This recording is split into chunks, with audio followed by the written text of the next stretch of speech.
और इस क्षेत्र का संगठन में पूरा कंधा देने वाले इस क्षेत्र के पूरा हम समझते हैं कि हबीब जी जो हमारे संगठन के जिले के उपाध्यक्ष हैं, श्री सैनी जी, श्री संजय सिंह जी और अन्य संस्था के भी हमारे सभी प्रबंधन जुड़े हुए सम्मानित पदाधिकारीगण, इस विद्यालय परिवार की सभी शिक्षिका बहनें, शिक्षक बंधु और इस क्षेत्र के उपस्थित सम्मानित नागरिकगण और इस विद्यालय में अध्ययनरत छात्र और छात्राओं, मुझे प्रसन्नता है कि विद्यालय वास्तव में बहुत अल्प अवधि में ही एक श्रेष्ठ संस्था का रूप ले सकी। ये बड़ी प्रसन्नता की बात है। मैं पहले भी इस विद्यालय में आया था तो संभवतः इसी परिसर में बाहर ही पंडाल में ही कार्यक्रम हुआ था और इस बीच में आने का अवसर नहीं प्राप्त हुआ, क्योंकि 3 जिले की जिम्मेदारी एक बड़ी जिम्मेदारी होती है।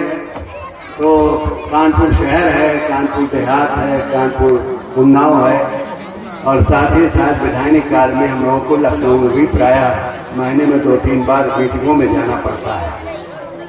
तो इसलिए पूरा क्षेत्र का भ्रमण चुनाव के दौर में भी नहीं कर सका और चुनाव के बाद भी सब जगह नहीं पहुंच सका, लेकिन कोशिश अब करूंगा कि बोर्ड की परीक्षाओं के बाद, मूल्यांकन के बाद मैं अवश्य ही एक बीच का जो अवधि हमें मिलेगी, विद्यालय वार्षिक परीक्षा के डिक्लेयर होने के उपरांत से जब बंद होंगे तो उसके पहले हर क्षेत्र में जो छूटा हुआ क्षेत्र है वहाँ पहुँचने की कोशिश करेंगे।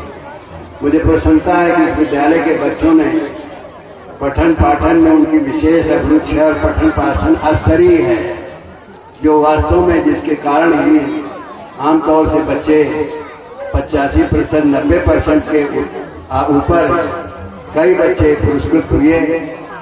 मुझे प्रसन्नता है कि वास्तव में प्रतिभा ये तराशी जाती है, मेहनत करके बनाई जाती हैं, तो यहाँ का पठन पाठन बहुत ही श्रेष्ठ है और यही कारण है कि आज ये इस क्षेत्र की सबसे श्रेष्ठ संस्था के रूप में अपना स्थान बना चुकी है।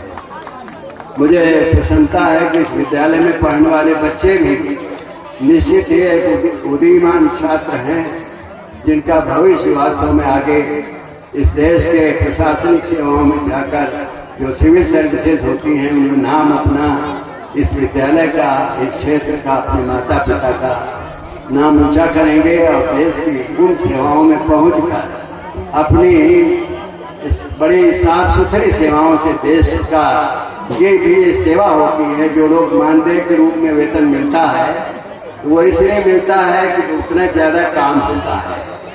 हम लोग भी गाड़ियों से, एक ही गाड़ी से मैं दौड़ पाता हूँ, कई गाड़ियों से नहीं, लेकिन अब बहुत देखते हैं कि हमारे आमतौर से विधायिका के क्षेत्र में बहुत बड़ी लंबी काफिले से चलते हैं लोग। मैं नहीं समझ पाता कैसे चलते हैं, क्योंकि भाई वेतन तो सबका, हमारा सबका समान है, लेकिन केवल काम धाम से समाज आकर्षित नहीं होता।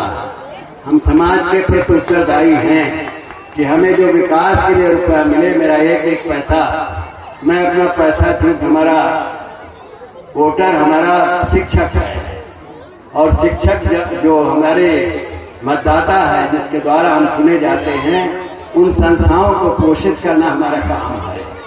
और उस शायद बहुत कम एक्सेप्शंस होंगे हमारे जैसे लोग जो विधायिका के ऊपर उठती हुई उंगलियों पर उससे बचे।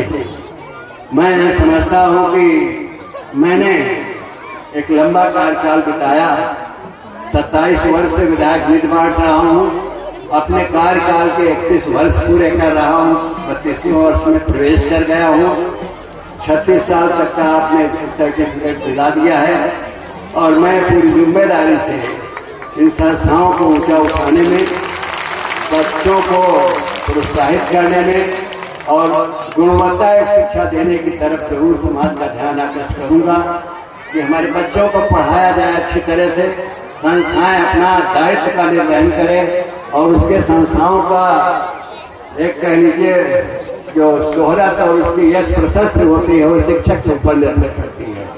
शिक्षक हमारे जो वेतनधारी शिक्षक है, यहाँ का शिक्षक तो वित्तविहीन का है, जिसमें सरकार की कोई आय नहीं दी जाती, सरकार से कोई इनको सुविधा नहीं मिलती। और जो सरकारी शासकीय संस्थाएं हैं, चाहे प्राइमरी एजुकेशन की हो, चाहे माध्यमिक की हो, चाहे डिग्री की हो, उनमें पढ़ाने वाले हम लोग उन्हीं से गुजर करके पढ़ाते हुए अपने दायित्व का निर्वहन एक शिक्षक के रूप में भी किया है कि घर में पहुँच कर लड़का अपने घर में तारीफ करे कि नहीं मास्टर साहब मुझे लेते हैं। तो आज हम शिक्षक कितना भी एडेड स्कूल का पढ़ाता है कि नहीं पढ़ाता है, उसकी चरित्र पंजिका प्रत्येक बच्चों के घरों में लिखी जाती है। किताब कापी जो होती है सर्विस बुक, उस पर सब लोग लिखा लेते हैं, श्रेष्ठ लिखा लेते हैं। तो सबसे श्रेष्ठ लिखा लेना अलग बात है, लेकिन श्रेष्ठ टीचर कहलाना अपनी में महत्व रखता है। तो आज शिक्षक अपने दायित्वों का निर्वहन करें, शिक्षा भी दें, संस्कार भी दें और उन्हें अच्छे मार्ग पर चलने के लिए, अपने अच्छे दिशा में चलने के लिए उन्हें प्रोत्साहित भी करें। हमारे समाज में उन्मूलन का दौर है, गिरावट का दौर है। हम तो ये मानते हैं कि लोकतंत्र, भारत आजाद हुआ और आजादी के बाद भारत का अपना संविधान बना, देश की अपनी स्वतंत्रता अपने हाथ में आई अंग्रेजों से छीन करके। लेकिन देश के ही हमारे लोग देश को के साथ भी वो अपने उत्तरदायित्व का निर्वहन नहीं कर रहे हैं जो उन्हें निभाना चाहिए। लोकतंत्र के प्रमुख 3 स्तंभ हैं, जिनमें विधायिका प्रथम स्तंभ, द्वितीय स्तंभ कार्यपालिका, तृतीय स्तंभ न्यायपालिका। तो लोकतंत्र के 3 स्तंभ हैं।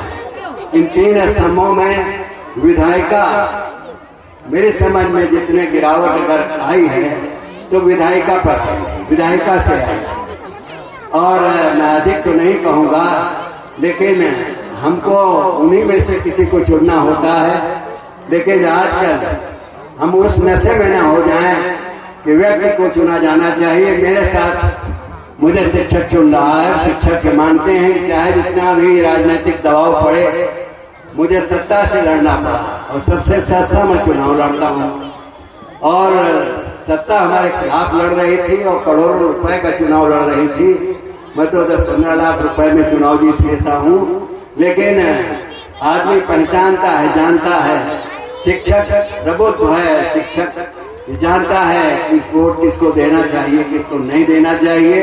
हम शिक्षकों की आवाज भी विधान परिषद में उठाते हैं, समाज की भी आवाज विधान परिषद में उठाते हैं। जितना भी हो सकता है सामाजिक बुराइयों को, सामाजिक कठिनाइयों को और उत्पीड़ित लोगों की आवाज को विधान परिषद में उठाते रहते हैं। पहले मैं एक वहाँ पर एक दल के सदस्य के रूप में रहता था, तो उतनी बोलने की फ्रीडम नहीं थी। अब मैं एक दल का वहाँ पर नेता के रूप में बैठता हूँ, तो मुझे पूरी तरह से बोलने की छूट है। मैं प्रत्येक बिंदु पर खड़े होकर के बोलता हूँ, मुझे हिम्मत मिलती है। और आप सबसे बदौलत आज विधान परिषद का सबसे सीनियर मोस्ट विधायक आपका इस क्षेत्र का है व्यक्ति जो आपके बीच में खड़ा है, उपस्थित है, आपसे बात कर रहा है। मैं चाहूँगा कि हमारे बच्चे भी पढ़े भी, अच्छे बने और अच्छे संस्कार सीखें, अपने माता पिता का आदेश का पालन करें।